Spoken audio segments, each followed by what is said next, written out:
오늘 우리에게 하나님께서 미가서 말씀을 주셨습니다. 우리 미가서 함께 보도록 하겠습니다. 먼저 미가서 3장 9절에서부터 12절 3장 9절에서부터 12절 찾으셨으면은 다 같이 한 목소리 읽겠습니다. 야곱 족속의 우두머리들과 이스라엘 족속의 통치자들 곧 정의를 미워하고 정직한 것을 굽게 하는 자들아 원하노니 이 말을 들을지어다. 시온을 피로 예루살렘을 죄악으로 건축하는도다. 그들의 우두머리들은 뇌물을 위하여 재판하며 그들의 제사장은 삭스를 위하여 교훈하며 그들의 선지자는 돈을 위하여 점을 치면서도 여호와의 의뢰하는 이르기를 여호와께서 우리 중에 계시지 아니하냐 재앙이 우리에게 임하지 아니하리라 하는도다. 이러므로 너희로 말미암아 시온은 가라엎은 밭이 되고 예루살렘은 무더기가 되고 성전에 사는 수풀의 높은 곳이 되리라. 또 4장 1절에서부터 2절 읽겠습니다. 끝날에 이르러는 여호와의 전에 산이 산들의 꼭대기가 굳게 서며 작은 산들 위에 뛰어나고 민족들이 그리로 몰려갈 것이라. 곧 많은 이방 사람들이 가며 이르기를 보라 우리가 여호와의 산에 올라가서 야곱의 하나님의 전에 이르자. 그가 그의 도를 가지고 우리에게 가르치실 것이니라. 우리가 그의 길로 행하리라 하리니 이는 율법이 시온에서부터 나올 것이요 여호와의 말씀이 예루살렘으로부터 나올 것임이라. 아멘. 그리고 5장 7절에서부터 9절 같이 읽겠습니다.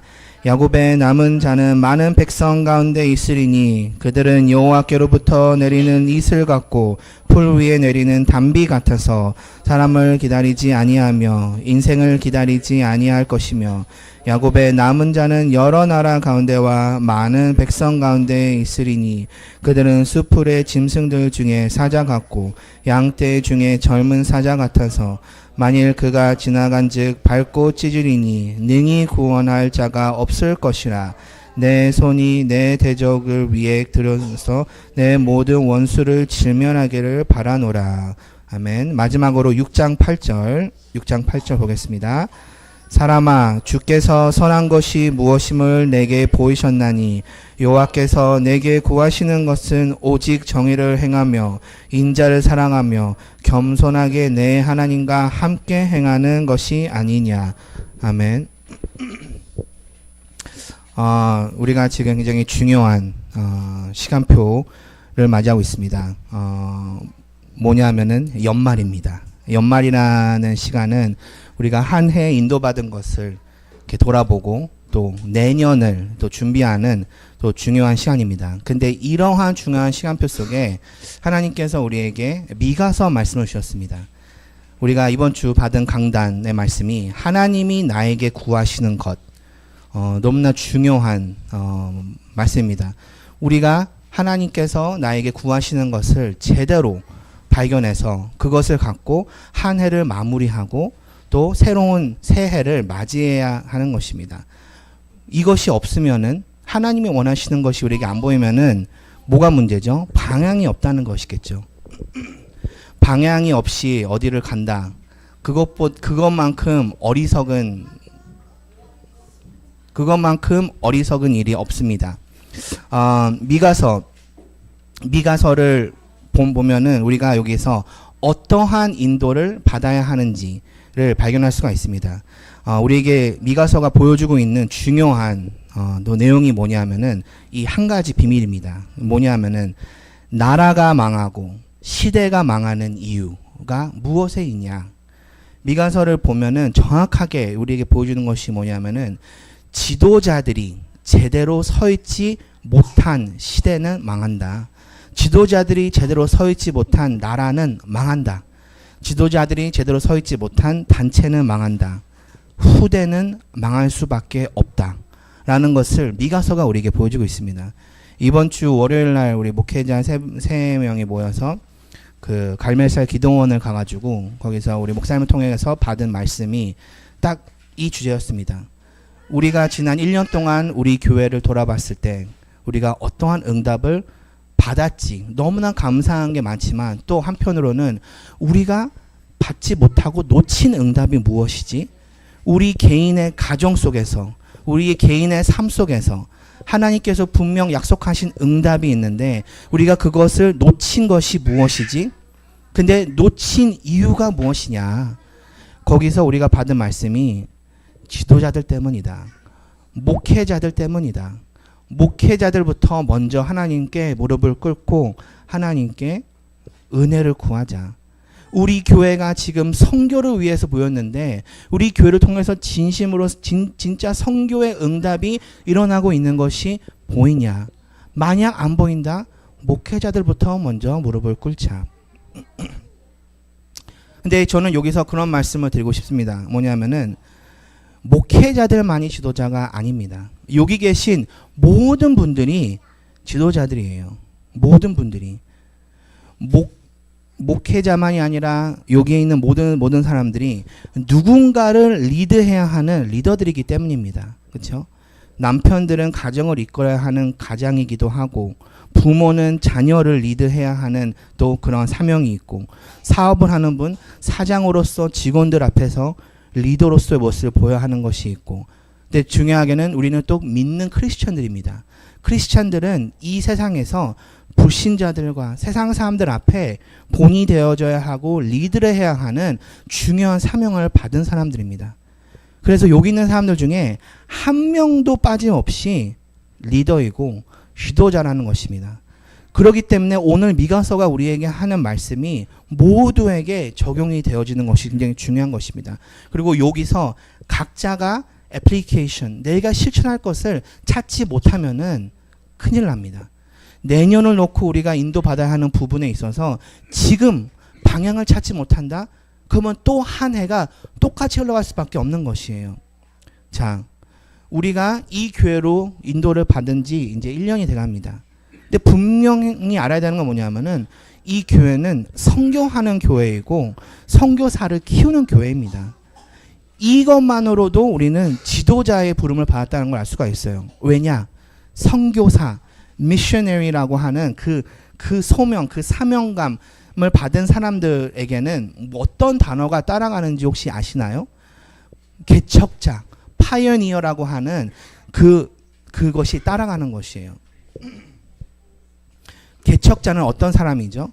개척자는 남이 가지 않은 길을 가는 사람입니다. 선교사로 부름받은 우리는, 선교하는 교회로 부름받은 우리는 남이 가지 못한, 갈 수 없는 그 길을 갈 수 있는 지도자의 응답을 받아야 하는 사람들이라는 것입니다. 그렇다면은 결론적으로 지도자들에게 요구되어지는 것이 무엇이냐? 오늘 6장 8절에서 말하고 있는 것입니다. 정의와 긍휼과 겸손함. 이것으로 우리는 목자가 되어서 양떼를 이끌어야 하는 것입니다. 여기에 있는 모든 사람들은 정의와 긍휼과 겸손함이라는 것에 있어서 내 삶에 이것을 추구해야 하는 사람들이에요. 이것이 우리 삶 속에 절대적인 것이라는 것입니다. 오늘 말씀을 통해서 우리가 그것을 더 살펴보게 될 텐데 계속 기도하면서 하나님 저에게 이 세 가지를 회복시켜 주시옵소서 이러한 기도를 하면서 우리가 오늘 또 금요 또 철야를 인도받아야 되겠습니다. 하나님이 세우신 지도자, 하나님께 부름받은 지도자는 하나님을 나타내야 하는 사람들입니다. 우리가 섬기는 하나님은 어떠한 분이시냐? 정의의 하나님이세요. 정의를 사랑하시고 성경에 뭐라고 써있냐? 시편 11편 7절에 보니까 여호와는 의로우사 의로운 일 정의를 좋아하시나니 정직한 자는 그의 얼굴을 배우리다 라고 써있습니다. 이사야서 30장 18절에는 여호와는 정의의 하나님이시라 라고 말하고 있습니다. 자, 우리가 섬기는 하나님은 정의를 사랑하시고 또 긍휼을 베푸시는, 긍휼을 기뻐하시는, 자비를 기뻐하시는 하나님이십니다. 미가서 7장 18절에 보면은 그 인애를 기뻐하신다, 긍휼을 기뻐하신다라고 써 있습니다. 시편 103편 8절에는 여호와는 긍휼이 많으시고 은혜로우시며 노하기를 더디하시고 인자하심이 풍부하시도다. 에베소서 2장 4절 5절에는 긍휼이 풍성하신 하나님이 우리를 사랑하신 그 큰 사랑을 인하여 허물로 죽은 우리를 그리스도와 함께 살리셨다. 또 하나님은 교만한 자를 미워하시고 겸손한 자에게 은혜를 주신다라고 말하고 있습니다. 야고보서 4장 6절을 보니까 하나님이 교만한 자를 물리치시고 겸손한 자에게 은혜를 주신다. 왜 하나님께서는 정의와 긍휼과 이 겸손함을 그렇게 중요하게 말씀을 하시는 걸까요? 왜냐하면요, 이 세 가지는 곧 하나님의 성품이기 때문입니다. 그렇다면은 모든 믿는 자들에게 이 세 가지가 있어야 하는 것이에요. 근데 그거에 대한 더 중요한 이유를 우리가 좀 이따가 더 보게 될 텐데, 미가서를 보면은 뭐가 보입니까? 결론적으로 이스라엘의 지도자들이 이 세 가지를 놓쳤습니다. 3장에 보면은 이것에 대해서 자세히 말하고 있는데 3장 1절에 하나님께서 말씀하십니다. 미가를 통해 가지고 말씀하십니다. 통치자들아 들으라. 정의를 아는 것이 너희의 본분이 아니냐. 너희의 본분 자체가 정의와 긍휼과 겸손함인데 어떻게 그 사람들은 인도를 받고 있냐. 3장 2절에 보니까 너희가 선을 미워하고 악을 기뻐했다라고 말하고 있습니다. 여기서 말하고 있는 선은 무엇이고 여기서 말하고 있는 악은 무엇일까요? 여기서 말하고 있는 선은 하나님의 성품을 따라가는 것이고 악은 하나님의 모습에서 원하시는 것에서 벗어나는 것이에요. 3장 9절에 보니까 정의를 미워하고 정직한 것을 굽게 하는 자들이라고 말하고 있습니다. 3장 11절에는 지도자들이 뇌물을 위하여 재판하고 그들의 제사장들은 삭스를 위하여 교훈하고 선지자들은 돈을 받고 점을 치고 다 지금 잘못된 길로 가고 있는 것이에요. 그래서 중요한 것이 12장입니다. 너희로, 그러니까 지도자들로 말미암아 너희들 때문에 시온은 갈아엎은 밭이 되고 예루살렘은 무더기가 되고 성전에 사는 수풀의 높은 속이 되리라라고 말하고 있습니다. 뭐라고 말하고 있는 것이에요? 지도자들로 인해 예루살렘과 유다가 망했다. 너희들이 지금 하나님께서 말씀하시는 이 세 가지를 갖고 있지 못하기 때문에 망할 수밖에 없고 재앙이 임할 수밖에 없다라고 말하고 있는 것입니다. 이것이 우리랑 상관이 없는 말일까요? 아니요, 제가 말씀드렸습니다. 우리는 지도자로 부름을 받았습니다. 우리가 이것을 놓치면은 어떻게 되냐? 결론적으로 이스라엘 지도자들은 놓쳤죠. 그래서 재앙과 멸망이 왔습니다. 피할 수가 없었습니다. 하지만 중요한 것이 무엇이냐? 여기서 하나님께서 우리에게 보여주시고자 하는 것이 무엇이냐? 그 어떤 지도자도 완벽한 정의와 긍휼과 겸손함을 가질 수 있는 지도자는 없다. 그렇기 때문에 결론은 뭐예요? 결론은 멸망과 재앙과 이 저주를 피할 수 있는 길은 없다라는 것이에요. 이 세상에는 그 어떤 지도자도 우리에게 정의를 갖고 긍휼을 갖고 겸손함을 갖고 지도할 수 있는 사람은 세상에 아무도 없다.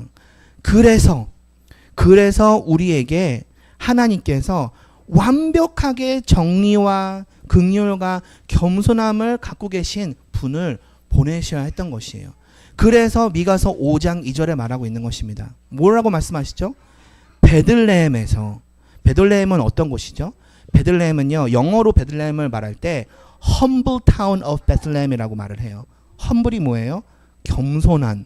이 한글로 이게 해석이 되는지 모르겠는데 겸손한 마을 베들레헴이라고 해요. 왜요? 너무나도 작은 마을, 아무것도 좋은 게 없는 마을 베들레헴에서 유다의 족속 중에 작은 베들레헴에서 이스라엘을 다스릴 자가 내게서 내게로 나올 것이라 라고 말씀하셨습니다. 말씀하시는 것이 뭐예요?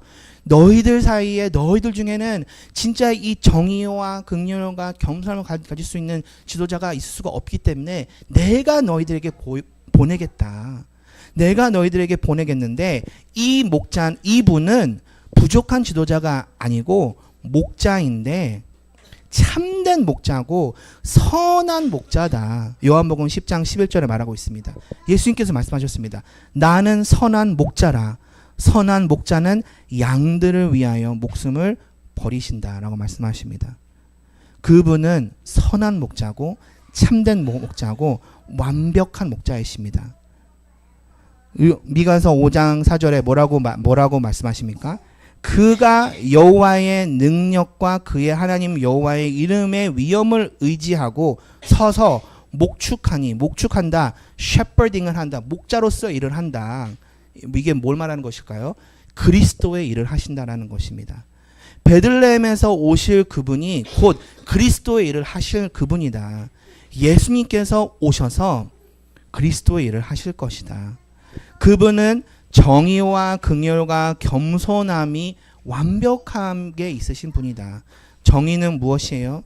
거짓의 아비인 사단을 이기신 왕 그리스도. 모든 거짓된 것을 꺾으시는 정의의 하나님, 정의의 그리스도. 그분은 바로 왕 그리스도이십니다. 긍휼은 십자가에서 피 흘려 죽으신 제사장 그리스도이십니다. 왜요? 그 피로 인해 우리에게 긍휼, mercy, 자비가 임했기 때문입니다. 영원히 멸망받아야 되는 우리에게 하나님의 긍휼이 십자가의 피로 임한 것이에요. 제사장 그리스도이십니다. 그리고 겸손함은 하나님께 복종하셔서 죽기까지 복종하셔서 하나님 만나는 길이 되어지신 선지자 그리스도를 말하고 있는 것입니다. 그래서 오직 그분 안에만 미가서 5장 5절에 말하고 있습니다. 평강이 있다. 예수님의 다른 이름이 무엇이죠? 이사야서 9장에서 말하고 있는 다른 이름 Prince of Peace, 평강의 왕이시다 라고 말하고 있습니다. 자, 여기서 우리가 무엇을 발견해야 되냐? 예수 그리스도께서 우리에게 완벽한 지도자의 모습을 보여주셨습니다. 정의와 긍휼과 겸손함을 가진 지도자의 모습이 무엇인지 보여주셨습니다. 아까 말씀드렸잖아요. 여기 있는 분들은 한 명도 빠짐없이 리더로서 부름받은 사람들입니다. 그렇다면은 우리에게 중요한 것이 무엇이죠? 이제 예수님을 닮아가는 삶인 것이에요. 따라가는 삶입니다. 이거는 성경에서 말하고 있어요. 베드로전서 2장 21절에 이를 위하여 너희가 부르심을 받았으니 그리스도도 너희를 위하여 고난을 받으사 너희에게 본을 끼쳐 그 자취를 따라오게 하려 하셨느니라. 그리스도께서 예수님께서 고난을 받으셨는데 너희도 그 길을 따라가야 된다라고 말하고 있습니다. 요한일서 2장 6절에는요.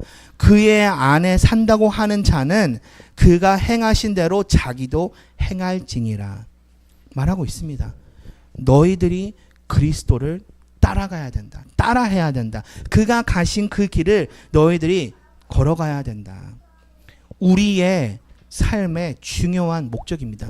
지도자로서의 우리가 인도를 받아야 하는 사람들로서 우리에게 가장 중요한 거 이것이라는 것이에요. 자, 그렇다면 우리가 우리 자신을 돌아보게 됩니다. 하나님, 지난 1년 동안 내가 얼마나 예수님을 닮아가기 위해서 노력했죠? 예수님을 닮아가기 위해서 내가 얼마나 주님 앞에 매달렸죠? 예수님을 닮아가는 중직자로서 내가 얼마나 성장했죠? 예수님을 닮아가는 부모로서 내가 얼마나 성장했죠?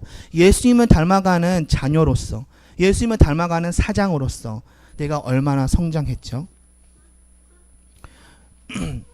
우리가 예수님을 마음속에 영접한 사람들은 그리스도가 하신 그 사역에 동참하는 것입니다. 예수님께서 가신 길을 따라가는 것이에요. 그 뜻은 우리도 예수님같이 정의와 긍휼과 겸손함, 이것이 우리의 삶의, 우리의 신앙의 방향이 되어져야 한다는 것입니다. 이거는 선택이 아니에요. 절대적으로. 이 세 가지, 정의와 긍휼과 겸손함은요, 선택이 아니고 이거는 절대적인 것이고 필수적인 것입니다. 이것을 얻기 위하여 우리는 노력해야 하고 싸워야 하는 것이라는 것입니다. 자, 왜죠? 아까 말씀드렸잖아요. 그것이 없으면은 멸망한다. 망한다. 시대가 망하고 나라가 망하고 후대가 망한다. 이거는 선택이 아니라니까요. 이거는 필수예요.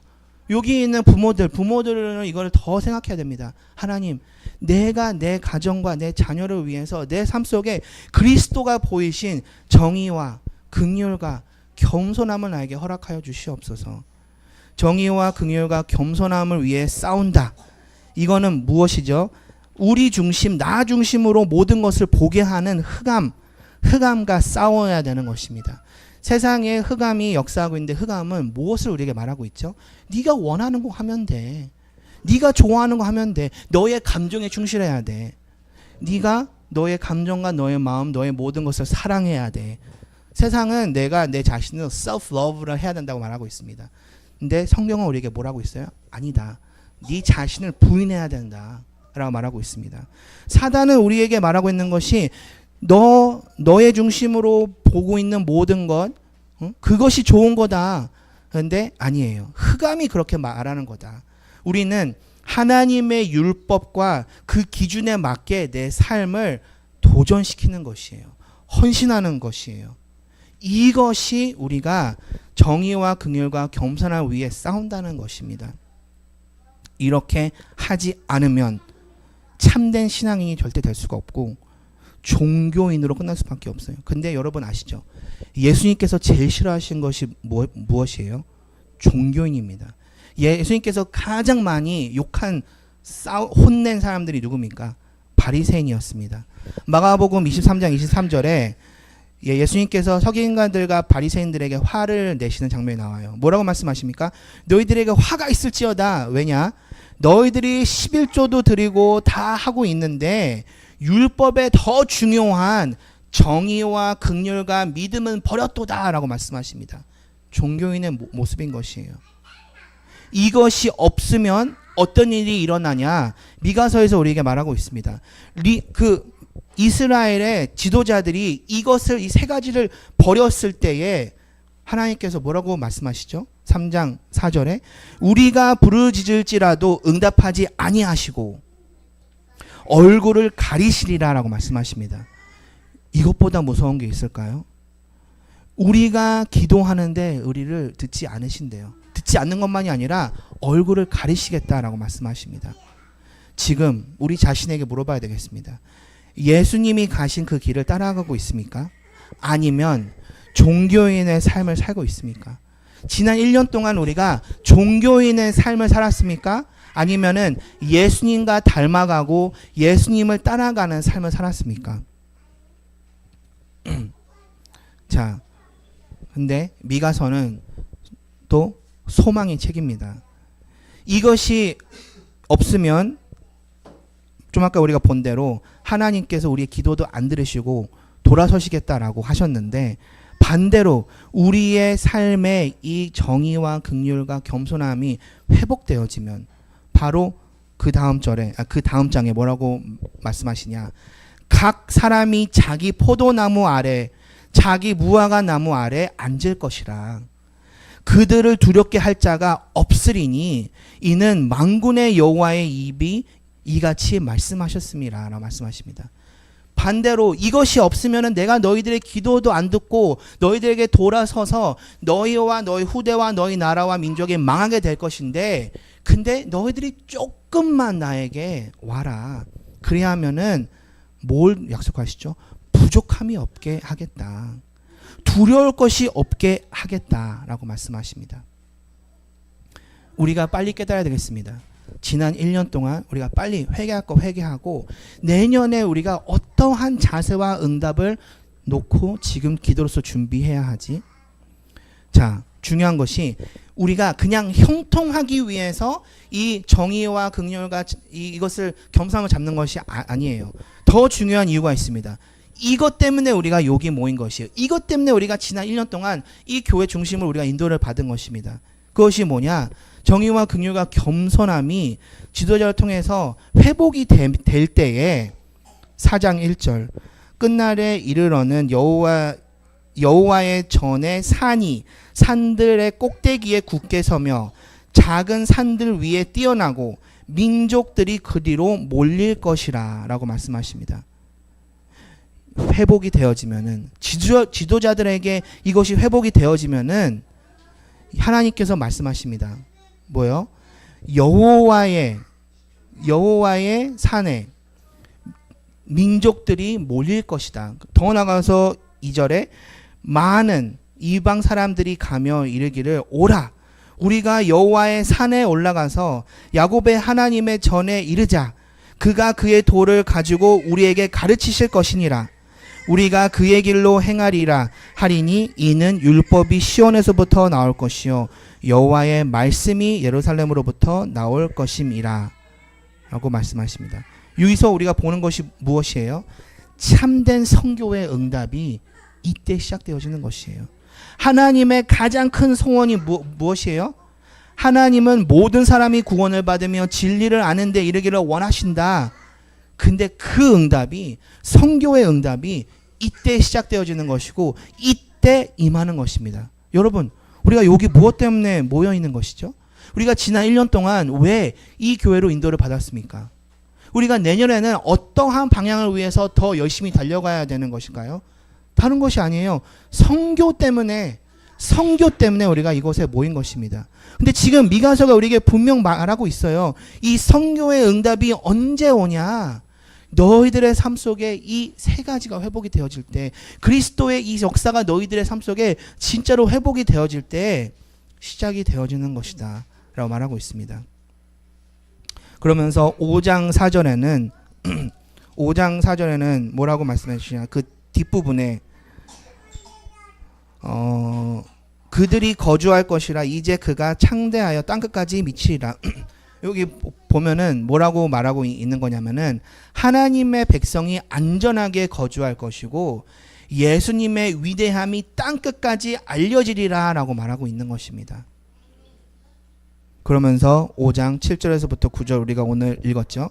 야곱의 남은 자는 많은 백성 가운데 있으리니 그들은 여호와께로부터 내리는 이슬 같고 풀 위에 내리는 단비 같아서 사람을 기다리지 아니하며 인생을 기다리지 아니할 것이며 야곱의 남은 자는 여러 나라 가운데와 많은 백성 가운데에 있으리니 그들은 수풀의 짐승들 중에 사자 같고 양떼 중에 젊은 사자 같아서 만일 그가 지나간즉 밟고 찢으리니 능히 구할 자가 없을 것이라.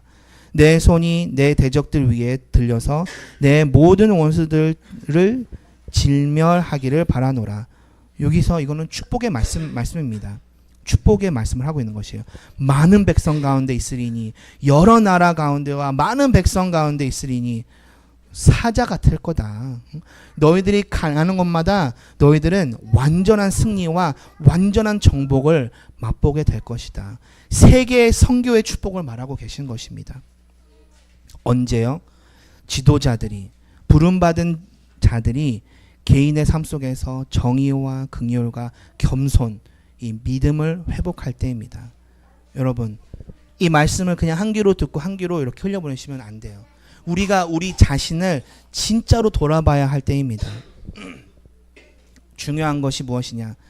이것의 반대, 이렇게 되지 않았을 때에 이스라엘 지도자들이 이스라엘 백성을 이것으로 인도하지 못했기 때문에 3장 6절에 뭐라고 말씀하시죠? 3장 6절에 그러므로 너희가 밤을 만나리니 이상을 보지 못할 것이요 어둠을 만나리니 점치지 못하리라 하셨나니 이 선지자 위에는 해가 져서 낮이 캄캄할 것이라. 뭐라고 말씀하시는 거죠? 어두워질 것이다. 캄캄할 것이다. 이거는 뭘 말하고 있는 거냐? 너희들이 가야 할 길이 안 보일 것이다. 너희들의 미래가 안 보일 것이다. 7절을 보면은 그런 말을 하고 있습니다. 미래를 봐야 하는 자들이 미래가 안 보이니까 방향을 찾지 못할 것이다. 미래가 안 보인다라는 것은 제가 옛날에 그 전에 항상 선교를 말할 때 선교에 대해서 가르칠 때 항상 그런 얘기를 했죠. 선교라는 것은 뭐냐면은 미리 보는 것이다. 하나님께서 하시고자 하는 일을, 하나님께서 하실 일을 미리 보는 것이 선교다라고 항상 말했습니다. 근데 여기서 말하고 있어요. 어두워지고 캄캄해지고 미래가 안 보일 것이다. 뭐예요? 선교를 할 수 없게 된다는 것이에요. 여러분, 진짜 선교가 중요합니까? 진짜 선교가 우리의 삶의 방향이 맞습니까? 여기에 지금 성교를 이룰 수 있는 방법을 우리에게 지금 말하고 있는 것이에요. 그리하면 결론적으로 이것을 놓치면 6장 16절에 너희가 오므리의 율례와 아합 집의 모든 예법을 지키고 그들의 정통을 따르니 내가 너희를 황폐하게 하며 그의 주민을 사람의 조소거리로 만들리라. 너희가 내 백성의 수욕을 담당하리라. 너희를 황폐하게 하며 웃음거리로 만들겠다라고 말씀하십니다. 여러분, 선택이 두 개밖에 없습니다. 선교하실래요? 아니면 사람들의 웃음거리가 되실래요? 선교하실래요? 아니면 황폐한 삶을 사실래요? 길은 다른 길이 없어요. 그냥 대충 살아. 세상은 말하고 있습니다. 그냥 하고 싶은 대로 해. 하나님은 그게 선택이 아니라고 말씀하십니다. 우리 후대들에게 가르쳐야 되는 것은 이것이에요. 선교 아니면 죽음이다. 여러분, 이것이 우리가 부름받은, 이 교회로 부름받은 이유이라는 것입니다. 자, 지난 1년 동안을 다시 한번 생각해 보세요. 돌아보세요. 우리를 통해서 많은 사람들이 지금 여기서 말하고 있는 여호와의 산에 올라오는 응답이 있었나요? 선교 때문에 사람들이 내 중심으로, 내 가정으로, 내 교회로, 우리 교회 중심으로 모이는 응답이 있었나요? 아니면은 내 개인을 봤을 때, 내 가정을 봤을 때, 우리 교회를 봤을 때, 내 사업을 봤을 때 더 황폐해지고 사람들 앞에 웃음거리가 되어지는 일이 있었나요? 멀리 볼 필요 없습니다. 우리들이 진행하고 있는 선교 프로젝트만을 생각해 봐도 되고, 내가 지금 내 삶과 교회와 가정과 내 업 속에서 맡은 일을 생각해 봐도 되는 것이에요. 내가 하는 일에, 내가 맡은 선교 프로젝트에 지금 그 중심으로 사람들이 여호와의 산에 모이는 응답이 있었냐? 아니면은 더 황폐해지고 더 웃음거리가 되어지는 일이 있었냐?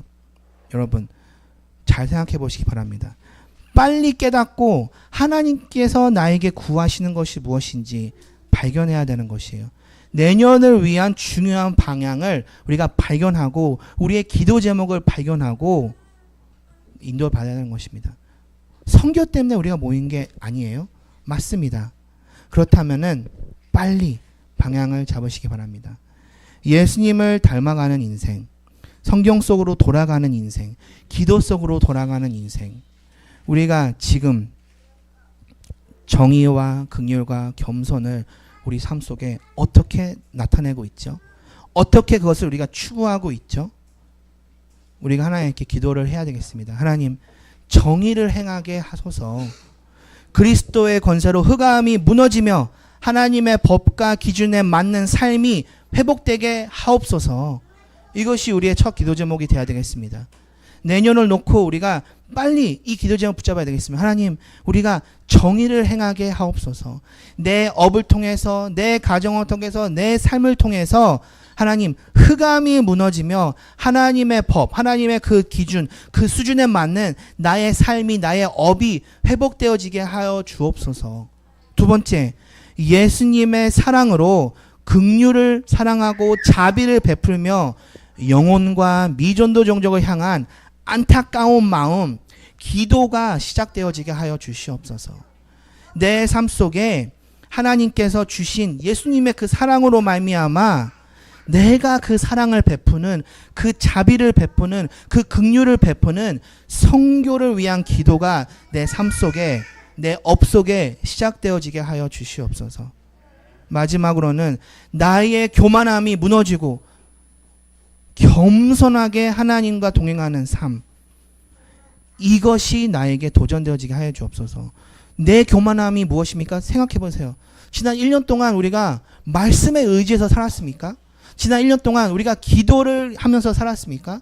말씀에서 말하고 있는 그 모습대로 내가 살라고 노력하고 애쓰고 싸웠습니까?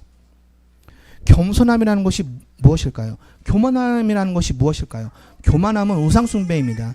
교만함은 내가 할 수 있다는 것입니다. 성경은 말하고 있어요. 할 수 없다. 완벽한 지도자는 있을 수가 없다. 그래서 완벽하신 예수님을 따라가는 것, 말씀을 따라가는 것이 겸손함이라는 것이에요. 하나님, 우리가 내년에는 진짜 말씀으로 내 삶이 변화되어지는 응답이 있게 하여 주시옵소서.